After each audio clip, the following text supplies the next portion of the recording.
We are back where we belong, in the truck, ready to take an adventure. So last video, I mentioned that I was gonna take a weekend away. I needed a time to reset.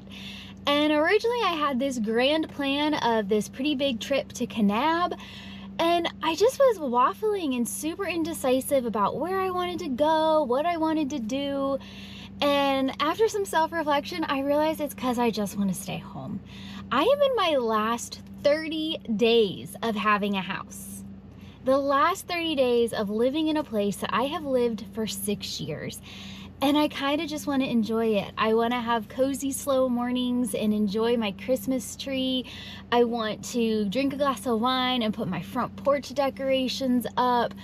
I want to just enjoy a weekend where I don't have to clean because I'm all cleaned from Thanksgiving, where I don't have to pack because I'm pretty much good until the last weekend when I take all the big stuff down.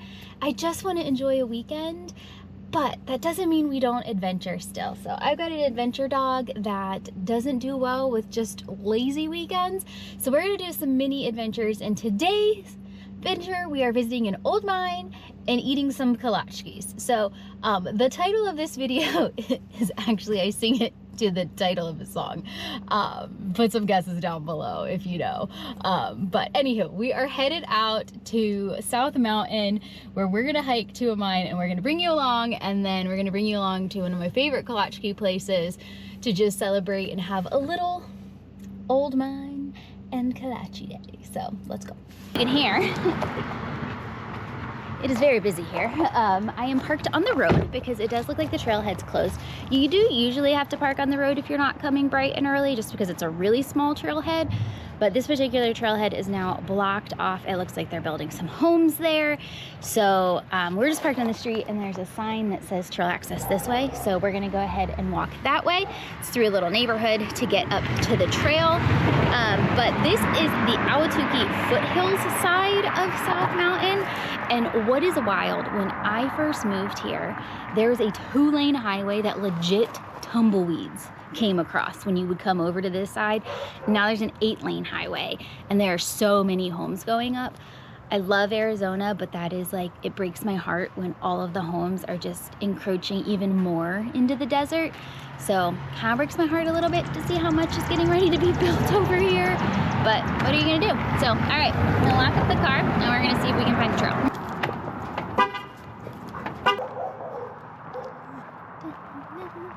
Okay, don't follow that sign. That sign was dumb. Just walked around the neighborhood like an idiot. They actually have a little sneaky path right next to the construction that takes you down to the trail. So don't follow the sign. Which I kind of knew that because like I've been in that neighborhood before. But I thought, oh, maybe they like cut a path open. But that used to be the parking lot, but look how sad. I mean, maybe they're just making a bigger parking lot. It was kind of a useless parking lot, TBH. Oh, it looks like there's another temporary trailhead down there. Didn't see that, because actually there never used to be anything down there. So yeah, they do have another trailhead, but all is good. We just parked at the regular one. So, all right, on to this trail, which is the Lost Ranch Ruin Trail. And when we get up close to it, I'll share a little bit about it. So we're just gonna do a little montage. This hike is pretty easy to get to the ruin itself, but you can extend it. Today for me is just an easy hike day. So we're taking it kind of easy because we have a pretty long run up on deck tomorrow. But you can get to the National Ridgeline from here. You can get some good climbing, some amazing views of downtown Phoenix from the Ridgeline. So this is one of my favorite areas to come and play. But today is a nice easy walk. I kind of come to these vines, well, it's not mine ruin, but these ruins a couple times a year in the winter, because it's just a fun little hike. And it's a beautiful day for it, so let's go. Come on. Bruh, you're killing me, Smalls. Spin around. Lord love a duck, I lied again. I don't know why they have this open, because you can't get to the freaking trail. The one area that you could connect to is closed. It's got a little close sign. So basically, I'm gonna have to walk all the way down to the other trailhead now. They should put signs up here that say no trail access. Like, this is ridiculous because it's right by the old trailhead, so you would have just assumed. Because you really can't see the new parking area. They don't have any signage telling you. So there you go. It's just one of those days. Which maybe that's a really good thing that I didn't travel then, because having these days when you travel is just like double worse. Because you're just like trying to have fun, damn it. I'm just trying to get hiking. That's all I want to do. But you know, we're in a good road warm up. All right, so we're gonna walk to that trailhead.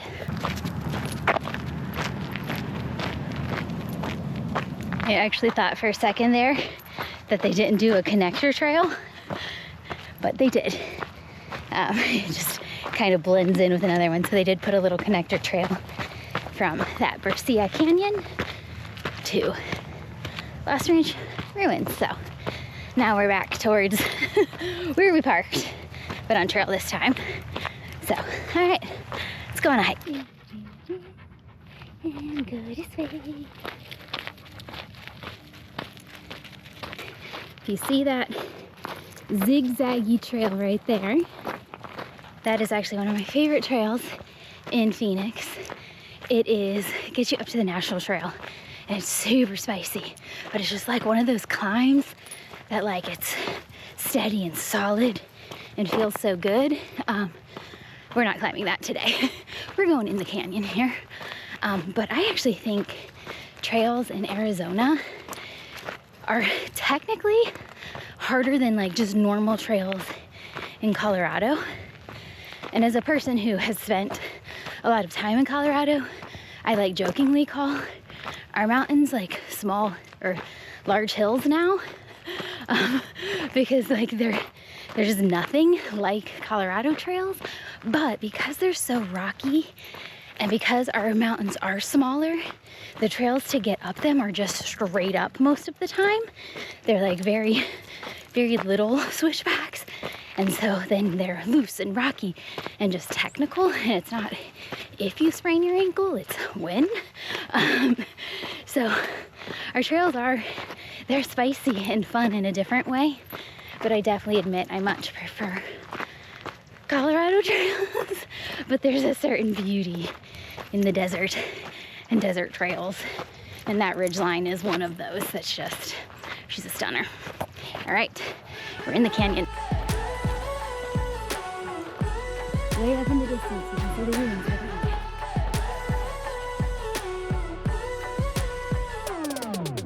you. Hey, it's not like any other kind of day. I know 'cause everything's going our way today, and we're here to celebrate, yeah. And I've been dreaming of a day like this. I got my camera, gonna capture all of it. Strike a pose and take a pic.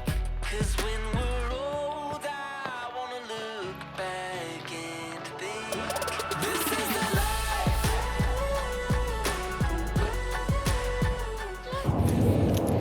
So that is part of the Lost Ranch loop, and I try to stay away from that trail as much as humanly possible. If I'm going up, it's not as bad, but coming down, it is so sketch. But if you do a big loop and you don't want to have to go all the way around South Mountain, that's the trail you come down.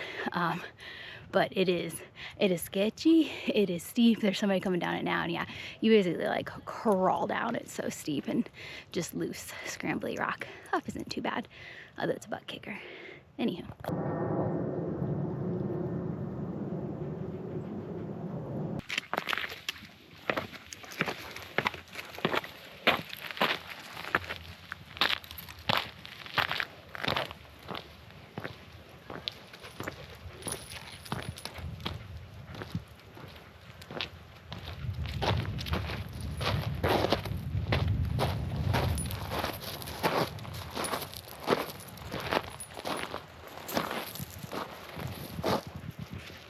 All right, so we are at the Lost Ranch ruins, and you will notice that I did not say the ruins of the Lost Ranch mine. And that is because what these ruins are is actually pretty highly contested, and there are 3 theories, and my idea of what they are kind of falls somewhere in between all of them. So the first and most, I guess, popular theory is that this was built by the Conservation Corps back in the 30s, and it was when South Mountain was under development and they were building the trails and the pavilions, because this does follow that style, and this would have been a place for the engineers to stay. But when the war broke out, those young men were drafted and this building sat empty and went to ruin, is what the first theory says. The second is that it was actually a boarding house or a hotel for miners. So there is a mining shaft up there complete with tailing, and then there are other mine shafts and holes all throughout this little canyon area. Now, what people contest with that is that this fireplace is way too fancy for a mining house. But I've been to Colorado and I have seen some very fancy structures in the middle of nowhere, and these rocks would have all been something that they could have pulled out from around them. So that doesn't really like make it false for me, because I think this could have easily been built. The third theory is that this was a nudist colony, that this was actually built for an alternative lifestyle community in the 60s, but the construction's a little too old for me to believe that. So my belief is that it falls somewhere in between. So maybe it was built by the Conservation Corps, the war broke out, it was left. There are actual mines around here. I mean, there's literally a loop called the Prospector Loop, so it's known mining here. They're not gonna let a building sit empty. Maybe they purchased it, turned it into some sort of boarding house, and then once the mining went bust in around the 50s and 60s, some nudists bought it. It could be all 3. So that's kind of where my theory sits, is that it's probably been used for multiple things, as most older buildings in the middle of nowhere were, but it's still such a fun place to come visit. You're in the flight path if you can hear, and it's such a beautiful view. Sadly, our air quality right now is like a 0 out of 10. If you don't know that about Phoenix, we are in a bowl, and with the smog, if we haven't had any sort of wind or rain, which we haven't in forever, just sits, and so our air quality gets god-awful. So you can't see as far as normal, but you can just imagine what this view would have looked like back then. So it's still a cool, fun, mysterious place to come visit and try to envision what it actually would have looked like back then.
Oh, let's go.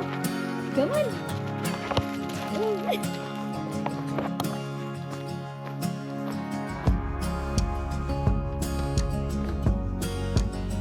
Let's go. Time to go. Come on. Come on, go.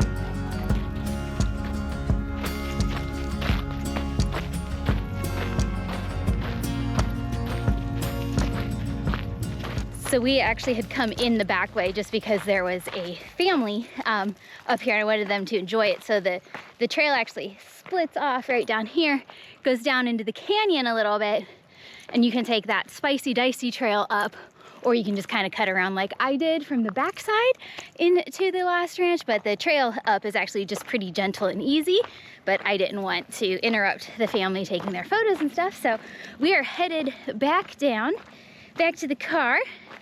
And it actually looks like you can see forever, and it doesn't look like anybody's on trail this way. So I'm gonna let Fiends off leash for just a little bit, but we'll get him back on the second I can't see for miles. But yeah, this is just one of my favorite areas. There's so many trails here. So if you're in Phoenix and you want a little bit less populated trails than the main side of South Mountain, hit the Ahwatukee Foot Trails area. And it's still busy. I mean, you still will see people, but there are lots of ways and little spicy side trails that you can get off, and you can get away from people. You can see some history, and keep your eye out. If you're on any of these like spur trails on this side, there are quite a few mine shafts and mine holes that you can find. Only one has a tailings pile, so that must have been the slightly bigger one. I do know from our mining history, it's brief and short here. Only, you know, maybe 20 years and just small amounts of mainly copper here.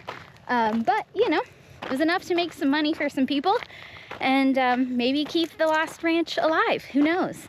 But yeah, all right. We enjoy this beautiful winter day, and I come back.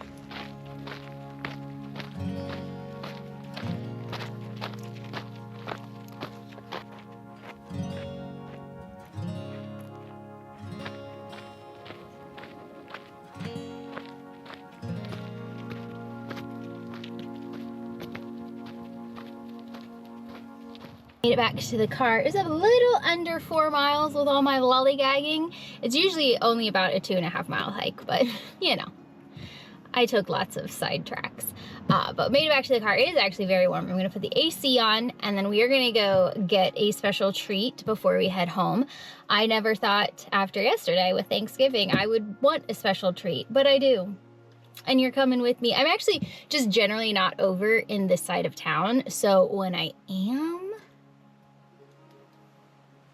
Kolache. So let's go. Morning, can I get 1 smoked sausage and cheese?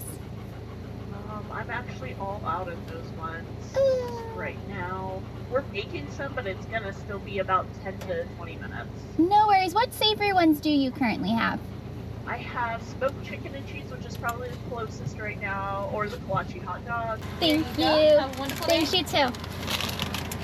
They were hopping. This is just a tiny little local cafe. It's called Kolache Cafe, and there's now a couple of them, I think. But this was the original, and it was absolutely hopping. If you heard, they were out of like everything. So I tried to get as original Kolache as I could for y'all, but I wasn't gonna wait 10 minutes for like the real Kolache to be baked. But anyway, what is a Kolache? So Kolache is a Czech pastry that, from what I understand, the Czech version is generally the sweet version, and then it came to Texas and we Texified it, and they made the more savory with the giant sausage inside. So the first time I ever had a Kolache was actually in Buc-ee's, the gas station, in Texas, as I was driving through, and it was so good. And then I couldn't find them anywhere else because this cafe wasn't open yet, until I was driving to Bryce Canyon, and there's this little coffee hut called Cowboy Coffee on the way. One, they have the best spiced cider ever, but they also had kolaches, and they were amazing homemade kolaches. So I was super stoked when the Kolache Cafe opened, and I brought my parents here, and I've introduced people to kolaches. So I got a few to share. So I did go with, she said their chicken and cheese was probably the closest to their sausage and cheese, but Kolache Cafe is actually known for a Kolache hot dog, and this is what I actually think is probably closer, because it's a sausage. No, in a... No. No. Sir! Oh my God, dude! No! Back, excuse me. He's got his mind back, but it's this gorgeous, soft, warm dough around a sausage. Wow, that's actually the best hot dog I've ever had. It really, really smells good in here. Like, it smells like straight sausage. I didn't think this through. So good. I swear he doesn't normally do this. But this is what your regular kolache looks like. It's a little ball of dough. I'm kind of afraid because I think this is like, yeah, it's like ground chicken. This one has chicken and cheese. Dough! Excuse me, again. But the dough, it's not like regular bread dough. It's a little sweet. This, that actually might be my new favorite. All right, and then this, from what I understand, is the more Czech version. But please correct me if I'm incorrect. And these are the dough with the fruit filling. So I got one that's just peach, and then one that's got some cheesecake underneath of it as well. And it's actually the same dough for both sweet and savory. So the sweet are not super sweet. They're not like Americanized sweet, because the dough is definitely not like a super sweetened dough. Until you like dip it, you don't really get like super sweet. So I personally prefer something like this over a donut. But that is Kolaches. They have a gazillion and a half different flavors. I think they're a great little picnic treat. You can take them hiking, the little bald ones. You can just, little balls, you can just put in your backpack. They travel well. So they're a great like little hiking snack. I'll buy them in the dozens and take them to visit friends. But before y'all like lose your shit, no, I'm kidding, you guys are the best. I will give Feeny a little bit. Hold on. Now, here. Now that you were behaving. Actually, I don't really like hot dogs, but those are amazing. It was labeled as the best hot dog ever, and it's definitely more of a sausage, which I think is a hot dog. Anywho. Alright. That's it. Kolaches. Mines. Old Mines and Kolaches. It was a fun little mini adventure morning. We're gonna head back home and just kind of enjoy the day. I have a little bit more cleanup from Thanksgiving. Put the dishes away. I was gonna enjoy a nice chill day. And we are gonna see you tomorrow in the next video for a little bit larger of an adventure. We're gonna go for an awesome run in one of my favorite areas up north, and then we're gonna check out an old ghost town. Super fun ghost town. So come back for that, but otherwise yeah, we'll see you on the next adventure, wherever the road may take us.